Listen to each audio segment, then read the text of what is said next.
खुलुमबाय बे समाव बडोलेण्ड इंखं टेलिभिजननि स्टुडिअ आं मिथिका नार्जारि दिनै मोनाबिलिनि गाहाय रादाबफ्राव दङ। खानापारायाव सासे लाइमोनखौ सिनाय मोनि दुथांफ्रा गावथारदों। CRPF जवान गुलाब हुसैननि जानाजाखौ फोजोबबाय। करीमगंजआव बिसिया फिसायखौ बुथारदों। 8 थाखोनि फरायसाफोरनो साइकेल आरो फोरोंगिरिफोरनो स्कुटि होगोन बुंदों हिमन्त। अरुणोदय बिथांखिनि फोसावथायाव थानाय आइजोआ अरुणोदयनि रांखौ मोनाखै। महाराष्ट्रनि नान्देड मेडिकेल कलेजाव बेमारि थैनाया सोलिगासिनो। एबसुजों खुंजानाय आन्डार 13 जोलुर बादायलायनायनि सेमि फाइनाल आरो फाइनालनि खालारखौ सोलाय-सोल' खालामदों। मसलपुराव सोलोंथाइ बिफाना फरायसाफोरनो साइकेल राननानै होदों। मानासनि सा 28 मावफारियाफोरनो हाग्रा बिफाननि थुलुंगाखां बान्था। दानिया फैदोनि आबुं रादाबाव।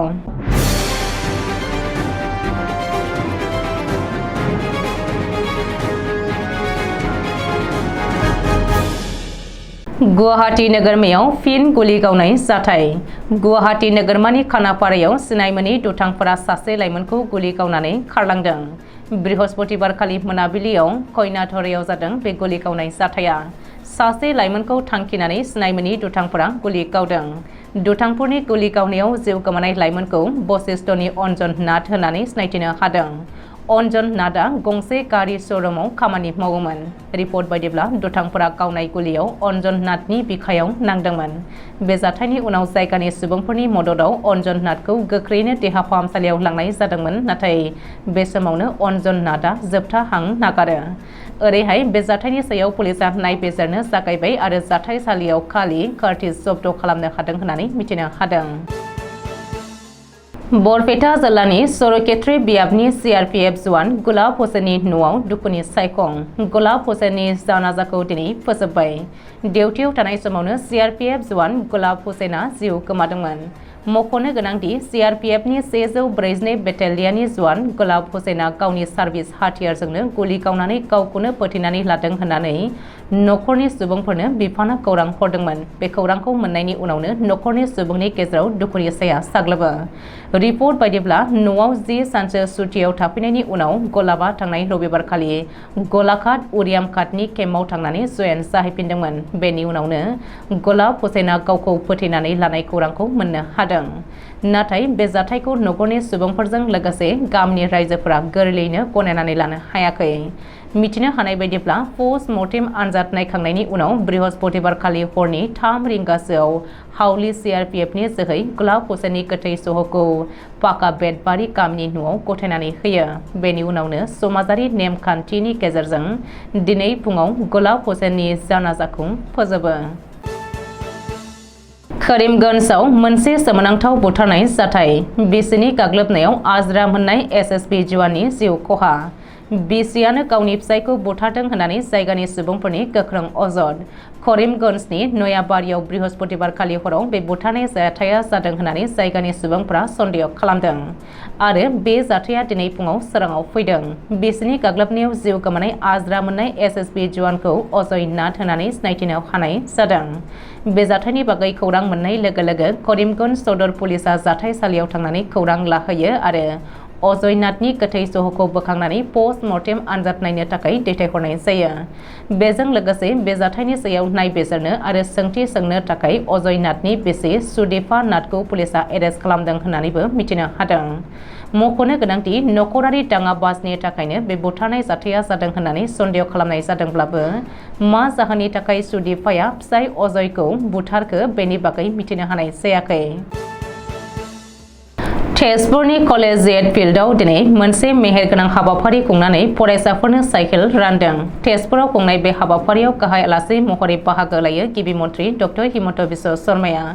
मख'नो गोनांदि बे हाबाफारियावनो गिबि मन्थ्रिया फरायसा आरो फोरोंगिरिफोरनि थाखाय गेदेर बाथ्रा फोसावदों। गिबि मन्थ्रिया बुंनाय बायदिब्ला रायजो सरकारा आरोबाव 19,000 फोरोंगिरिफोरनो टेब्लेट होगोन। बेनि अनगायैबो गोजाननि फोरोंगिरिफोरनो स्कुटि होगोन।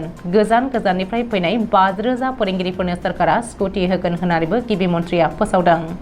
ओरैहाय सोरखारि फरायसालियाव फरायसाफोरनि बिबाङा खमायलांनो हमदों आरो फैगौ बोसोराव 8 थाखोनि फरायसाफोरनोबो सरकारा साइकेल होगोन होननानै गिबि मन्थ्रिया तेजपुरनि कलेजियेट फिल्डआव खुंनाय 9 थाखोनि फरायसाफोरनो साइकेल राननाय हाबाफारियाव बाहागो लानानै बुंदों।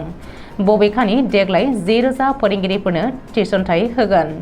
10 बोसोरनि उनावसो फोरोंगिरिनि ट्रेन्सफार खालामनायनि राहा थागोन होननानैबो गिबि मन्थ्रि डक्टर हिमन्त बिश्व शर्माया फोरमायदों। फरायसा गैयि फरायसालिफोरखौ मार्ज खालामनाय एबा गुबुन गंसेजों सरजाबनाया सोलोंथाइनि राहाखौ साबसिन खालामगोन आरो जौगाखांहोगोन। मोनफ्रोमबो 1 किल'मिटार जानथायाव गंसे गेदेर फरायसालि थागोन होननानैबो गिबि मन्थ्रि डक्टर हिमन्त बिश्व शर्माया फोसावदों। डक्टर हिमन्त बिश्व शर्मानि सरकारा रायजोनाङै गेदेर हाबाफारिनि गेजेरजों अरुणोदय 2.0 बिथांखिखौ बेखेवदों। बेजों लोगोसे सरकारा गेदेर बेनार हर्डिं लागायनानै रायजोनाङै अरुणोदय बिथांखिनि फोसावथाइ होदों। फोसावथायाव गिबि मन्थ्रि डक्टर हिमन्त बिश्व शर्मानि अनगायैबो सासे आइजोनि सावगारिखौ बाहायनाय नुनो मोन्दों।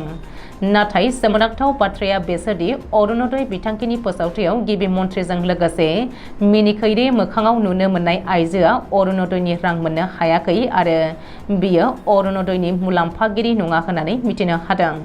रिपर्ट बायदिब्ला अरुणोदयनि फोसावथायाव थानाय आइजोआ दिमरिया धबगुरि पन्चायतनि बेन्दोंआव थानाय बाहाथोला गामिनि थागिरि।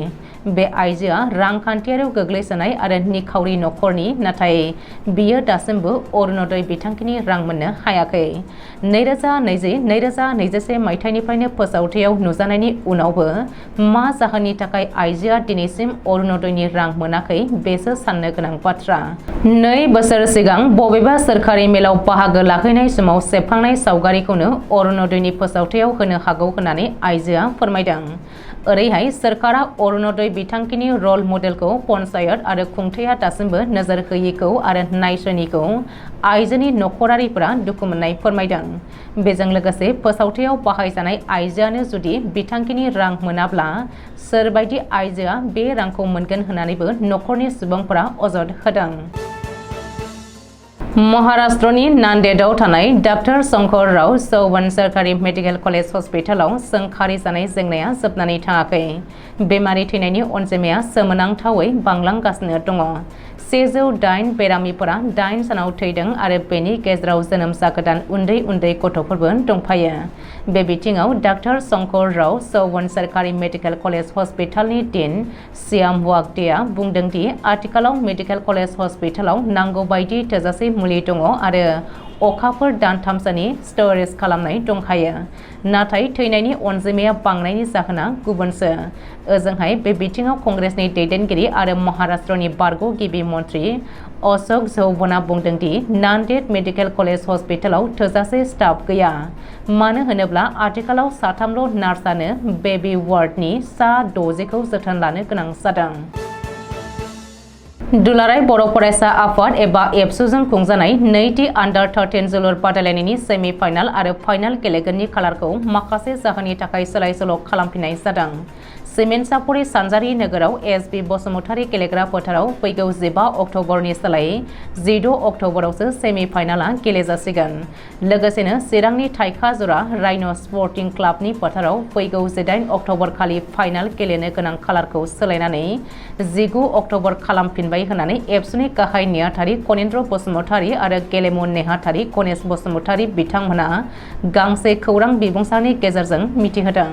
लोगोसेनो बे सेमि फाइनाल आरो फाइनाल गेलेनायाव बयबो गेलेमु मोजां मोनग्राफोरखौ लोगै जोगै बाहागो लानो खावलायदों एबसुआ।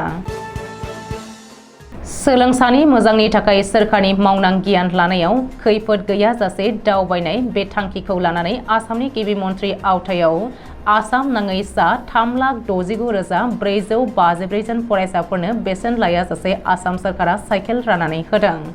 बेबायदिनो आसामनि गुबुन गुबुन जिल्लानि फरायसालिनि फरायसाफोरनोबो साइकेल राननानै होनाय बायदिनो बाक्सानि मसलपुरावबो बेसेन नाङाजासे फरायसाफोरनो साइकेल राननानै होनायखौ नुनो मोनो। बे साइकेल राननाय हाबाफारियाव गाहाय आलासि महरै बाहागो लानानै रायजो सभानि एमपि रोनगोरा नार्जारिया गाहाय आलासि महरै बाहागो लानानै फरायसाफोरनो साइकेलखौ रानजेनानै होनायखौ नुनो मोनो। दिनै बाक्सा जिल्लानि सा 6,790 जन फरायसाफोरनो राननानै होनायखौ नुनो मोनदों। बे हाबाफारियावनो बाहागो लानानै एमपि रोनगोरा नार्जारि बिथाङा फैगौ लकसभा बिसायख'थिनि सोमोन्दै खौरांगिरिनि सोंथियाव फिननाय होनानै बुङोदि इउपिपिएल दोलोआ एनडिएजोंनो दङ आरो दासिम फैगौ लकसभानि थाखाय बिजाथिफोरखौ लानानै जेबो सावरायथ'नाय जायाखै आरो सावरायनाय जायोब्लाबो खौसेयै सावरायज्लायनानै थांखि लानाय जागोन होननानै फोरमायदों।